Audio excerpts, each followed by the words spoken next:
What made Rome the most powerful empire? More than 2,000 years ago, a small town on the banks of the Tiber River began its journey to immortality. Rome, just another city-state, would become the epicenter of power, innovation, and culture that would define the course of Western civilization. Today we will answer a fundamental question: what made Rome the most powerful empire in history? Dear time travelers and lovers of eternal stories, I am Messalina, and I have a little secret for you: the gods reward those who support their favorite storytellers. If this corner of myths, legends and mysteries has sparked your curiosity, I invite you to follow my channel and activate the bell so you don't miss a single trip through time. And if you want this legacy to grow and continue exploring together the greatness of Rome and beyond, you can leave your offering on PayPal or Patreon. The links are in the description, because even the gods know that any help allows for the forging of eternal works.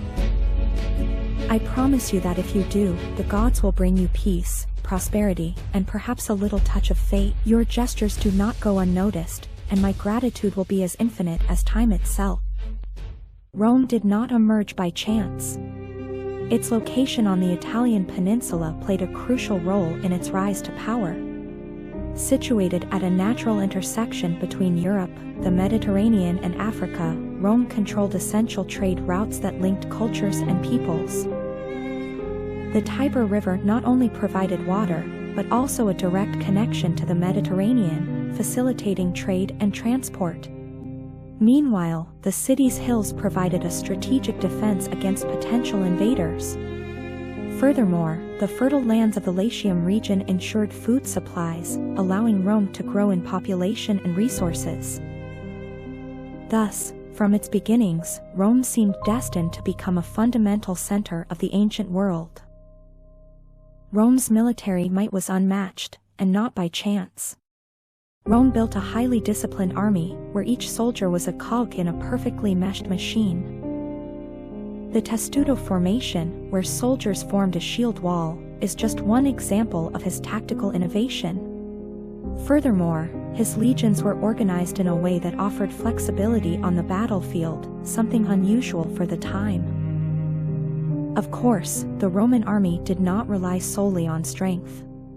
It also relied on its network of strategic roads, which allowed troops to be deployed quickly even in the most remote areas. These roads, built to last for centuries, linked the vast territories conquered and ensured that the Roman army was always one step ahead.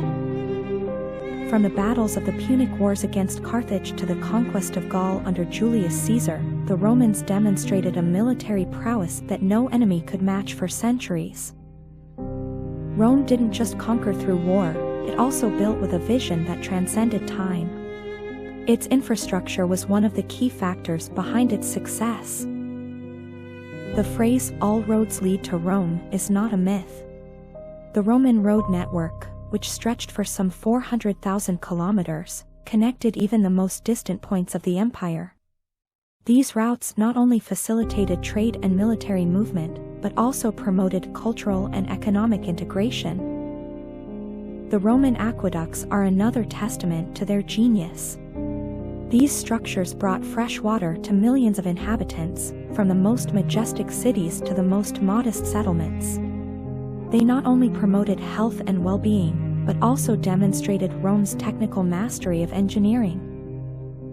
Finally, Roman architecture reflected its ambition. The Colosseum, the forums, and the temples were more than masterpieces, they were symbols of the power, wealth, and grandeur of the empire. Beyond its military strength and infrastructure, Rome was noted for its political skill.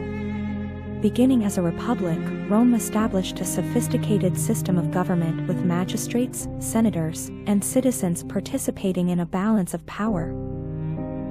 Although the Republic gave way to the Empire with Augustus as its first emperor, the principles of Roman politics survived. They used a system of laws that promoted stability, Roman law, the basis of many modern legal systems. But Rome was not only skilled at creating laws. It also excelled at diplomacy. After conquering a people, the Romans granted them certain rights, allowed the practice of local religions, and even offered Roman citizenship in some cases.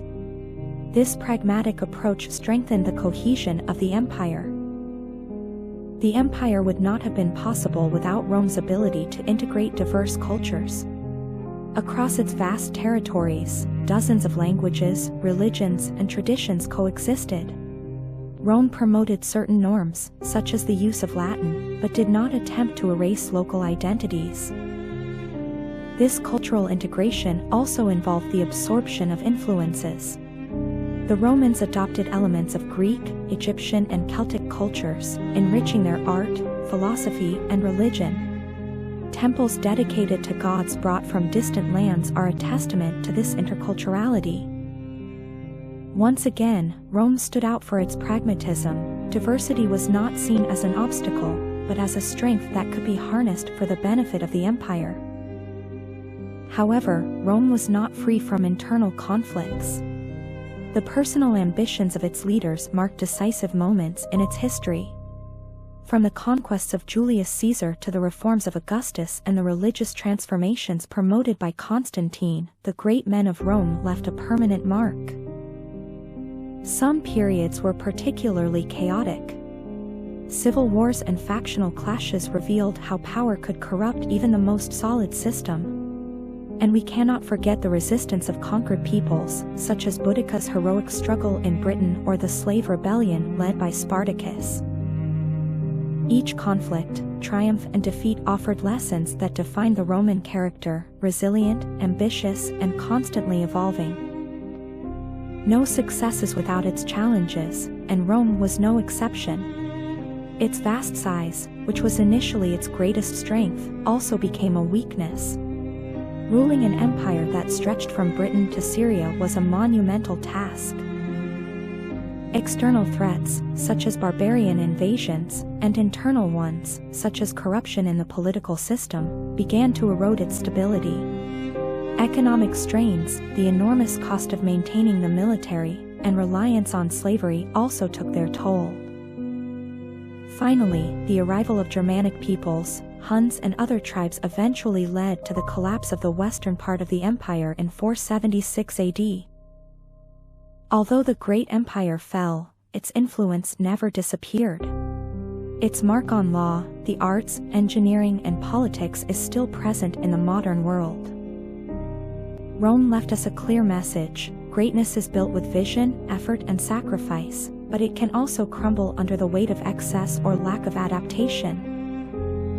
Through this story, we are reminded not only of what made Rome powerful, but also of what humans are capable of achieving when we combine ambition with ingenuity.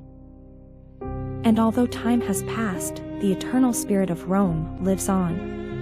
In its ruins, in our laws, and in our way of understanding the world, Rome still persists as the testimony of a civilization that, for centuries, was the heart of the world.